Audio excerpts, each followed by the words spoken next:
여러분, 벨기에라는 나라의 수도가 어딘지 아세요? 모르시죠? 이럴 때 저는 좀 흐뭇해요. 벨기에 수도는 브뤼셀이죠. 브뤼셀로 가는 기차 안에서 일어났던 실제 이야기라고 합니다. 승무원이 기차에 타고 있는 승객들의 표를 검사하고 있는데 연신 혼잣말을 중얼거리는 거예요. 아이고, 큰일 났네. 아이고, 또 큰일 났네. 이윽고 기차 한 칸을 다 검사하고 나서 승무원이 승객들을 향해서 큰 소리로 말합니다. 승객 여러분, 제가 표를 검사하면서 보니까 여러분 모두 다 반대 방향의 기차를 타셨어요. 다음 역에 내려서 열차를 바꿔 타시기 바랍니다. 승객들이 어리둥절하고 있는데 안내방송이 흘러나옵니다. 이 역의 종착역은 브뤼셀입니다. 편안한 여행 되시기 바랍니다. 기차의 안내방송을 들어보니까 분명히 브뤼셀로 가는 기차가 맞는 거지요. 알고 보니까 누가 잘못한 거예요?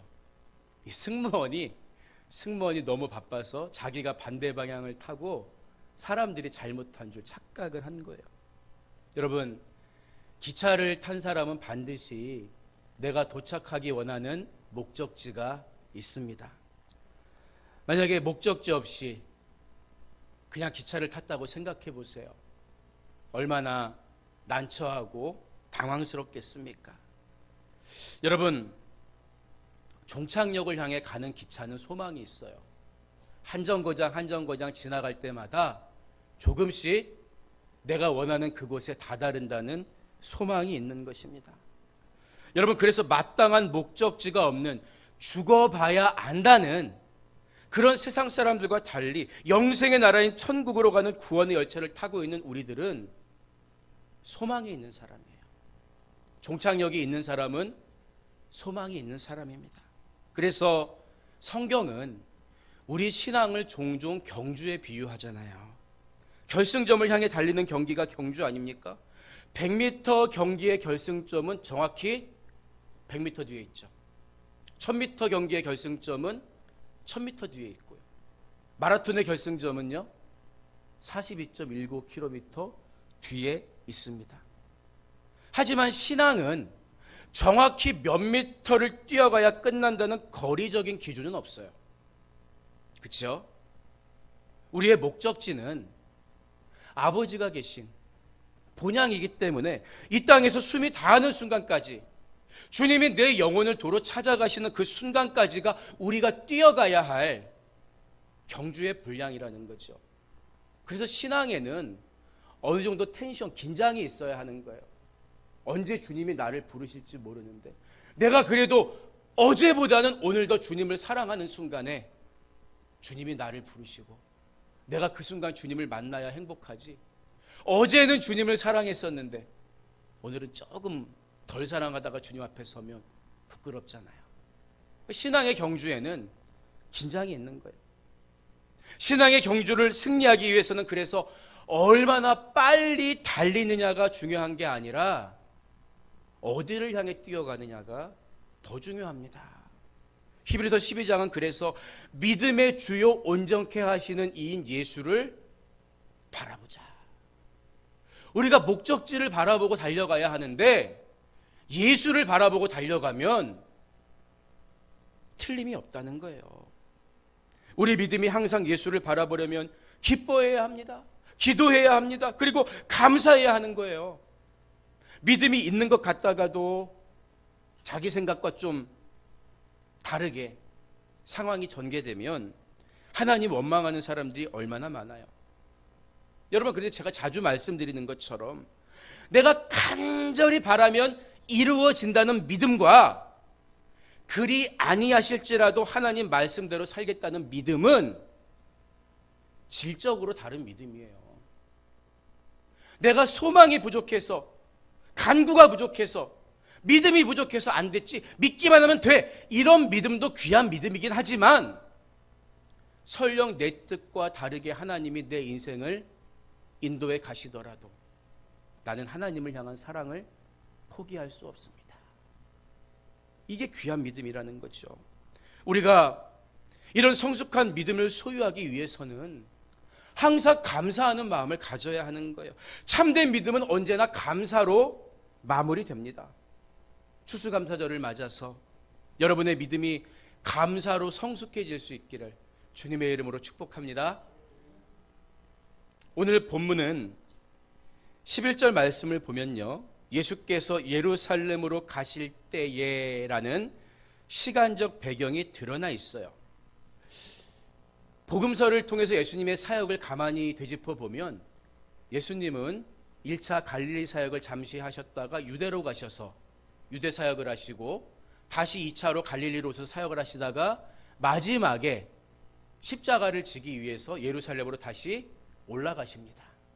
이 네 번의 사역으로 나눌 수가 있는데 누가복음 17장 이후부터는 예수님이 마지막 사명, 십자가를 지기 위해서 예루살렘을 향해 걸어가시는 행적이 구체적으로 기록되어 있어요. 그런데 본문에는 예수님이 사마리아와 갈릴리 사이를 지나셨다 이렇게 기록되어 있다고요. 갈릴리와 사마리아를 지나서 예루살렘으로 갈 수 있는 길은 요단강을 기준으로 보면 요단강 서편에 있는 길입니다. 요단강 서편. 실제로 이스라엘을 가보면 요단강을 중심으로 이렇게 단층지대가 형성되어 있어요. 양쪽은 다 고원지대입니다. 그래서 강 사이드로 길이 이렇게 발달해 있는데 요단강 동편에는 왕의 대로라고 하는 아주 잘 닦여진 상업적인 길이 놓여져 있었습니다. 그런데 요단강 서편, 갈릴리와 사마리아 사이에 있는 길은 아주 거칠고 험한 길이었다는 거죠. 예수님이 지금 가시는 길이 어떤 길이었을까요? 왕의 길이 아닙니다. 부귀와 영광의 길이 아니라 십자가를 지러 가시는 길이에요. 그래서 왕의 대로가 아닌 사마리아와 갈릴리 사이로 난 험난한 길을 통해서 예루살렘으로 내려가시는 거예요. 그 길에서 나인성 과부의 죽은 아들도 살려주시고 삭개오도 불러주시면서 약하고 초라한 인생들을 만나주시고 새롭게 세워주신 거죠. 마찬가지예요, 여러분. 우리가 요단 동편으로 단 왕의 대로처럼 탄탄하고 흔들림 없는 성공의 길을 걸어야만 하나님을 찬양하고 하나님께 영광 돌려드릴 수 있는 게 아닙니다. 거친 들판, 요단강 서편의 작은 길을 지나온 예수님처럼 고단한 삶과 초라한 모습일지라도 전심으로 하나님을 찬양하고 하나님께 감사할 때 우리 하나님이 나를 통해 영광 받으실 수 있다는 사실을 우리는 예수님의 발자취를 통해서 배워야 하는 거예요. 예수님은 누구든지 나를 따라오려거든 자기를 부인하고 자기 십자가를 지고 나를 따를 것이니라고 말씀하셨죠. 여러분, 자기를 부인하는 십자가를 지고 엉뚱한 데로 가면 안 돼요. 십자가를 지고 높은 곳에 매달려가지고 사람들이 내가 십자가 지고 있는 것 좀 알아봐 주지 않나 은근히 기대하면서 십자가를 영적 자랑으로 여기지 않고 육신의 자랑으로 여겨서는 안 된다는 것입니다. 내가 높여지려는 왕의 길이 아니라 주님이 걸어가셨던 것처럼 주님의 낮은 길을 따라가는 여러분 되시기를 주님의 이름으로 축복합니다. 그게 복된 길이에요. 당시 이스라엘 지도를 보면 갈릴리 남쪽에는 나인성이 있고요, 사마리아 북쪽에는 사마리아와 수가성이 있었는데 이 갈릴리와 사마리아 사이에는 이렇다 할 큰 도시가 없어요. 따라서 오늘 말씀처럼 사마리아와 갈릴리 사이로 지나가셨다가 들어가셨다는 한 마을은 그렇게 알려지지 않은 이름 없는 작은 동네 정도로 우리가 생각할 수가 있는 거죠. 그런데 본문 속에는 이 마을이 구체적으로 어떤지 보여주는 단서가 있어요. 그것은 바로 12절에 나오는 나병 환자라는 단어입니다. 예전에는 문둥병 이렇게 불렀죠. 한센씨 병이라고 하는 이 병에 걸린 사람은 일반인들과 함께 살 수가 없었어요. 자기들끼리 이 촌락을 이루면서 살아가야 했다는 거죠. 지금이야 나병도 치료가 가능하지만 당시에는 이것은 천형이라 그랬어요. 하늘이 내린 벌, 치료가 거의 불가능한 무서운 병이었기 때문에 그들은 자기가 살던 곳에서 쫓겨나서 병자들끼리 불악을 이루면서 살아갔던 것입니다. 정치적으로 보호받지 못하는 것은 물론 종교적으로도 부정한 자, 죄를 지은 자, 하늘의 벌을 받은 자, 종교적인 관심의 대상과 돌봄의 대상도 되지 못하는 사람들이 나병 환자였다는 거예요. 따라서 예수님이 거친 길을 가시다가 그런 나병 환자들이 모여있는 촌 가까이 가셨다는 것은 예수님이 의도를 가지고 그들을 구원하시고자 했다는 것을 우리가 짐작해 볼 수 있어요. 그래서 병자들이 예수님을 부르며 찾아온 것 같지만 사실은 그 전에 그들을 만나서 고쳐주시려는 주님의 사랑의 마음이 있었다는 것을 우리는 본문을 통해서 확인할 수가 있는 거예요. 가난하든 부하든 건강하든 병들었든 우리에게 차별 없이 먼저 손을 내미시는 하나님의 선행적인 은총이 우리 모두에게 열려 있다는 것을 우리는 항상 기억해야 합니다. 그래서 그 은혜에 반응하고 그 은혜에 믿고 맡기는 삶이 복된 삶이고 하나님의 은혜와 능력을 경험할 수 있는 통로가 되는 거예요.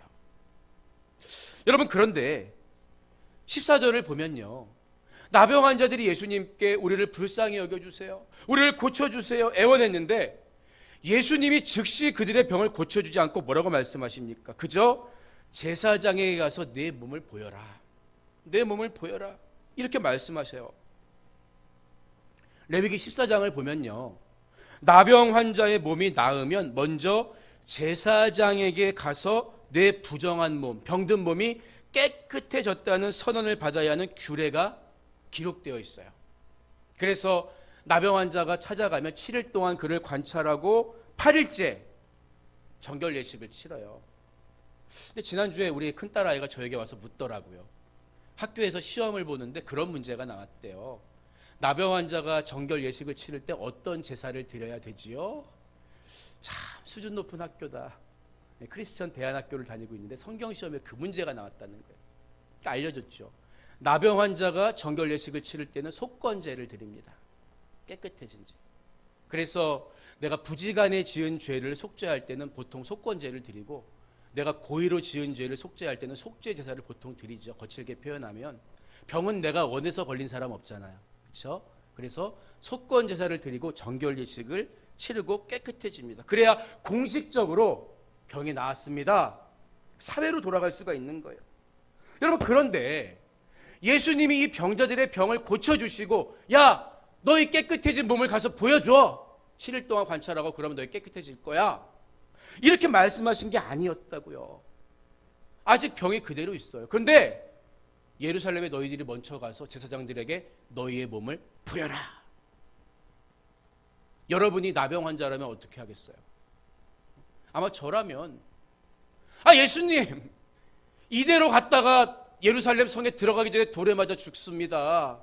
뭔가 이게 팔 한쪽이라도 고쳐줘야 제가 소망을 갖고 가지 않겠습니까? 잘 들여다보세요, 본문 말씀을. 나병 환자들의 병이 나은 게 아니라고요. 심지어 내가 깨끗해진 것 같아도 가서 7일 동안 관찰받고 그 후에야 깨끗해졌다는 선언을 입을 수가 있는 게 당시 규례인데, 이 10명의 나병 환자들, 가서 너희들의 몸을 제사장에게 보여라, 이 말씀에 순종해서 간 거예요, 여러분. 그리고 그들은 본문 14절에 기록된 말씀처럼 가다가 깨끗함을 입습니다. 여러분, 이런 믿음의 사람 되시기를 주님의 이름으로 축복합니다. 우리는 너무 결과만 보고 따져요. 우리는 이 9명의 나병 환자들이 배은망덕하다, 이 본문 말씀 다 알고 있잖아요. 그것만 생각하는데 과연 나라면 그런 믿음이 있었을까? 병이 낫지도 않았는데, 그래서 사회에서 격리되어서 우리끼리 촌락을 이루며 살아가고 있는데 병을 고쳐주지도 않고 예수님이 너희 몸을 가서 보여라, 이 말씀에 10명이 그대로 순종해서 갔다는 거예요. 근데 문제는 그 다음입니다. 여러분, 여기서 우리는 믿음이 좋은 사람이라고 해서 반드시 모든 면이 완벽한 것은 아니다, 아주 중요한 사실을 깨달을 수 있어요. 믿음은요, 우리가 이야기하는 신앙 인격과는 다릅니다. 인격은 뭐예요? 갈고 닦아야 되는 거예요. 수양해야 합니다. 자기 자신이 믿음이 좋다고 하면서 남을 사랑하기는커녕 오히려 남에게 상처 주고 다니는 사람들이 얼마나 많이 있습니까? 믿음이 사랑으로, 믿음이 겸손으로, 믿음이 감사로 다듬어지지 않는다면 그 믿음은 자칫 남을 판단하고 자기는 돌아보지 않는 교만의 칼날이 될 수도 있다는 사실을 우리는 이 말씀을 통해 깨달아야 하는 거예요. 10명의 나병 환자들은 병이 낫기도 전에 예수님 말씀에 순종해서 가다가 고침받은 이런 대단한 믿음은 있었지만 그 중에 단 한 사람, 멸시와 천대받던 사마리아 사람 한 사람만 돌아와서 예수님 발 아래 엎드려 감사를 드렸다고요. 예수님이 돌아온 이 한 사람을 보면서 뭐라고 말씀하십니까? 18절을 보면 이 이방인 외에는 하나님께 영광을 돌리러 돌아온 자가 없느냐? 여러분 잘 보세요. 예수님은 지금 감사와 하나님께 영광을 돌리는 행위가 같다는 것을 가르쳐 주세요. 감사드리러 온 사람을 보면서 하나님께 영광 돌려드리러 온 사람이 왜 이 사람밖에 없어? 왜 감사한 사람이 이 사람밖에 없어? 이렇게 말씀하셨잖아요. 내가 세상에서 성공하거나 무슨 대회에서 1등을 해야 하나님이 영광 받으시는 게 아니에요. 우리는 너무 단편적으로 바라봐요. 세상에 얼마나 많은 1등들이 있습니까? 얼마나 많은 최고들이 있습니까? 그러나 그가 누구이든 감사하지 않으면 하나님께 아무것도 아니라는 거예요. 우리들은 흔히 간증하면 내가 이러이러해서 어려웠는데 이러이러해서 잘 됐습니다. 뭔가 잘 돼야만 감사하고 간증거리가 된다고 생각하잖아요. 여러분 히브리서 11장을 보세요. 세상이 감당할 수 없는 사람, 진짜 간증을 갖고 살아가는 사람들은 어떤 사람들입니까? 주님 때문에 심지어 유리걸식하고 빼앗기고 배임을 당하여도 믿음을 포기하지 않는 사람. 여러분 우리가 좀 이런 간증하면 안 됩니까? 내가 잘 안 됐지만 그래도 마음이 평안해요. 너무 감사해요. 내가 원하는 게 이루어지지 않았지만 그래도 하나님이 제게 소망을 주셨어요. 너무 감사해요. 왜 이런 간증은 없죠? 왜 1등만 하나님께 영광 돌려드릴 수 있다고 생각합니까? 그렇지가 않아요. 시편 50편 23절을 보면 감사로 제사를 드리는 자가 나를 영화롭게 하나니.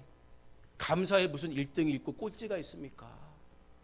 내가 감사드리면 그만이요. 그러면 하나님이 영광 받으시는 거예요. 비록 큰 성공이 아니요, 오히려 아픈 실패와 상처를 안고 살아간다고 해도 그럼에도 불구하고 내 입술이 감사로 넘칠 때 하나님은 여러분의 삶을 통해서 영광 받으시는 거예요. 높임 받으시는 거예요.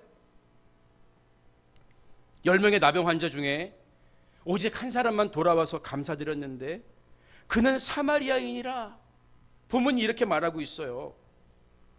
왜 하필 돌아온 사람이 유대인도 아니고 사마리아인이었을까요? 당시 유대인들은 사마리아 사람들을 개취급했잖아요. 너희들은 일찍이 멸망한 북이스라엘의 후손들이지만 피가 섞였어. 종교가 섞였어. 너희들은 개 같은 존재야. 얼마나 무시했습니까? 여러분 그런데 우리는 이 10명의 나병 환자들이 왜 같이 있었을까 그러면 9명은 유대인이고 나머지는 사마리아인인데 상종을 안 했거든요. 원래 정상인이라면. 그런데 유대인이든 사마리아인이든 자기가 살던 사회에서 쫓겨나서 무시당하는 삶을 살다 보니까 구별이 없어진 거죠. 우리가 똑같이 병 걸린 처지에 누가 누구를 또 욕하겠느냐. 같이 섞여 산 거예요. 거기에는 혈연도 없었어요. 지식이 많고 적음도 아무 문제가 안 됐어요. 우리가 문제를 만나면 그렇게 되죠. 사람들이 마음이 가난해지잖아요. 수용력이 넓어집니다. 따라서 사마리아 사람 혼자만 고침받은 뒤에 예수님께 찾아왔다는 사실은 여러 각도에서 그 의미를 우리가 짚어볼 수가 있어요. 육신을 괴롭히던 질병이 떠나가고 가족이 기다리던 자기들의 사회로 각자 돌아갈 수 있게 되니까 그들 사이에 동료의식이 사라지고 다시 구별의식이 되살아나게 되는 거지요. 예수님은 모세의 율법대로 제사장에게 가서 깨끗한 몸을 보이라고 말씀했지만 사마리아인은 깨끗해져도 제사장에게 갈 수가 없습니다. 유대인은 사마리아인들과 상종하지 않았기 때문이에요. 아마 그의 동료들은 병에 걸렸을 때는 다 같이 지냈지만 병이 사라지니까 다시 그가 사마리아인으로 보였던 거죠.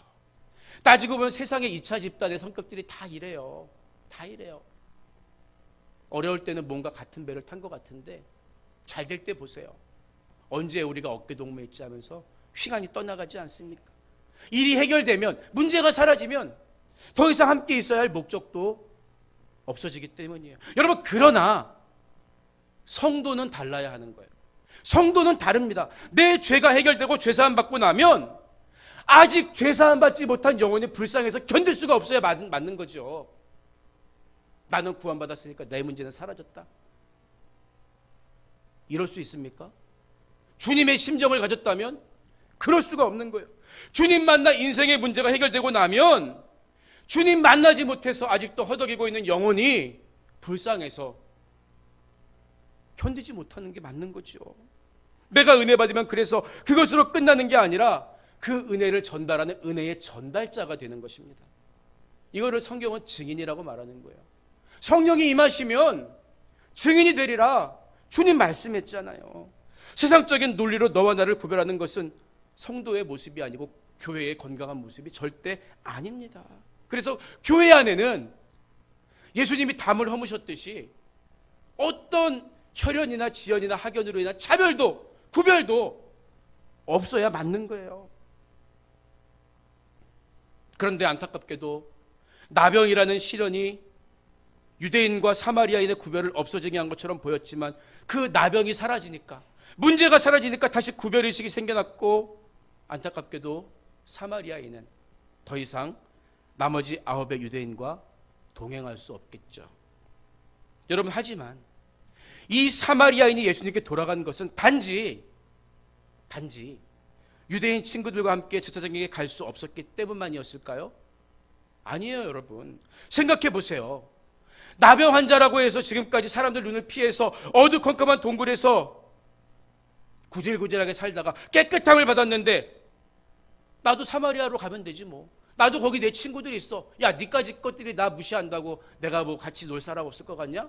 자기도 갈 곳이 있을 거 아니에요. 예전에 좋아했던 친구들, 즐겨 했던 일들, 얼마나 마음이 분주할 수 있었겠습니까? 똑같은 마음일 거예요. 그런데 보세요. 영원할 것 같던 세상의 친구들이 자기에게 등 돌리고 떠나갈 때 이 사마리아에는 비로소 진짜 눈을 뜨게 된 거예요. 우리가 부르는 찬송 중에 이런 가사가 있잖아요. 이 세상의 친구들 나를 버려도 나를 사랑하느니 예수뿐일세. 예수 내 친구 날 버리지 않네. 온 천지는 변해도 날 버리지 않네. 여러분의 인생 속에서 영원할 것 같던 친구들은 여러분에게 등 돌리고 떠났지만 여러분이 가장 힘든 순간에 여러분을 만나주신 그 주님은 지금도 시퍼렇게 살아계시고 내 안에 계시단 말입니다. 변하지 않는 진짜 친구예요. 이걸 깨달은 거죠. 그래서 모두가 손가락질하고 날 비웃고 버려도 그분이 얼마나 사랑이신가, 그분께 내 감사의 마음을 꼭 전하고 싶다. 이게 사마리아인의 심정이었을 거예요. 이윽고 이 사마리아 사람은 주님 앞에 엎드려 감사와 찬양을 드리는데 본문 15절 이하의 말씀을 보면요, 그가 큰 소리로 하나님께 영광을 돌리며 돌아와 예수의 발 아래 엎드려 감사하니, 이렇게 말합니다. 여러분, 큰 소리로 하나님께 영광 돌려드리는 사람, 은혜를 구할 때는 목소리가 컸어요. 성경에 은혜 구한 사람들 목소리가 얼마나 큽니까? 바디메오 보세요.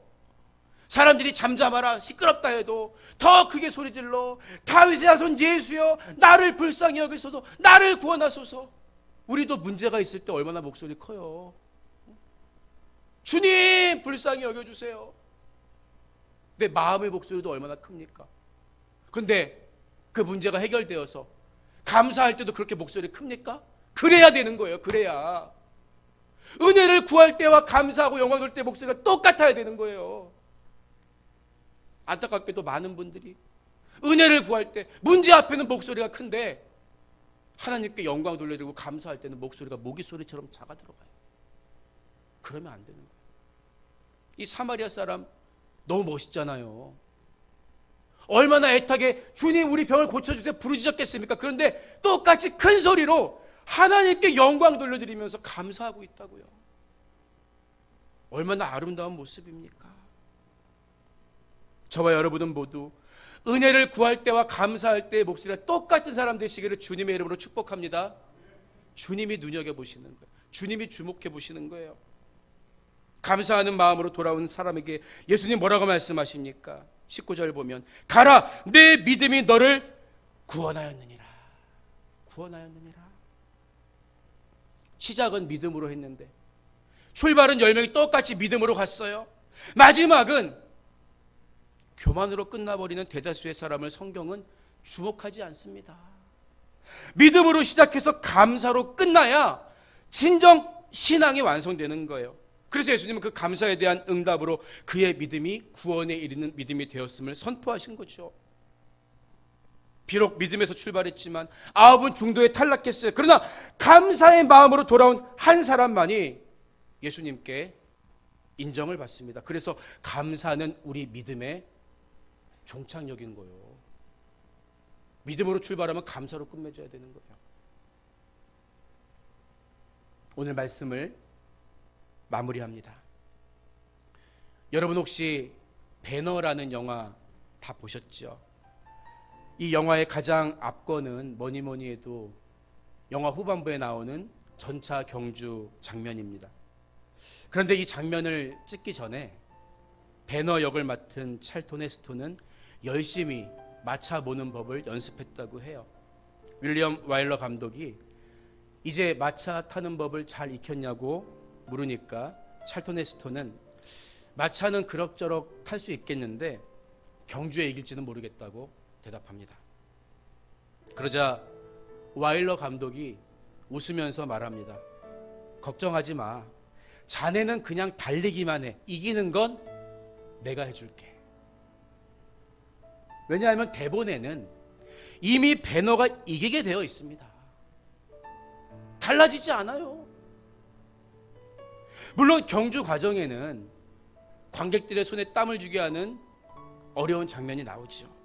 메살라라는 나쁜 친구가 말을 때리는 채찍으로 배너를 공격하기도 했고 무시무시한 그의 마차 바퀴 때문에 배너의 마차 바퀴가 빠질 뻔하기도 하죠. 그래서 힘겹게 따라가느라고 꼴찌가 될 뻔한 순간도 있습니다. 여러분 하지만 영화의 각본은 이미 정해져 있다고요. 배너는 반드시 경주에서 승리하고 말 것입니다.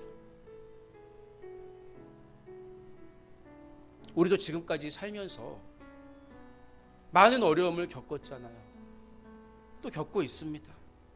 넘어질 뻔하고 심지어 죽을 뻔하고 망할 뻔했던 순간도 있었습니다. 하지만 여러분 그렇다고 두려워하거나 낙심하지 마시기 바랍니다. 굳게 서서 마차의 고삐를 늦추지 말고 달리는 것이 우리가 할 일이에요. 왜 그렇습니까? 성경은 그러나 이 모든 일에 우리를 사랑하시는 이로 말미암아 우리가 넉넉히 이기느니라. 우리가 넉넉히 이기느니라. 대본이 정해져 있다고 말해주고 있기 때문이에요. 왜 우리가 감사하지 못하고 왜 우리가 흔들리고 조급해 할까요? 하나님의 각본을 믿지 못하기 때문이에요. 현재 눈에 보이는 모습만 바라보고 가능성만 판단하기 때문입니다. 그러나 말씀을 믿으면 감사할 수 있습니다. 믿음과 감사는 분리될 수 없는 거예요. 믿음은 감사로 완성됩니다. 그래서 감사는 우리 믿음의 종착역이죠. 하나님은 오늘도 쉬지 않고 일하고 계십니다. 하나님의 각본을 믿고 감사를 회복할 때 우리 삶에 그늘이 걷히고 기쁨이 회복될 것입니다. 추수감사절을 맞이해서 에베네셀, 여기까지 나를 도우신 하나님을 바라보면서 어려움 중에도 감사를 회복하는 여러분의 복된 삶이 되시기를 주님의 이름으로 축복합니다.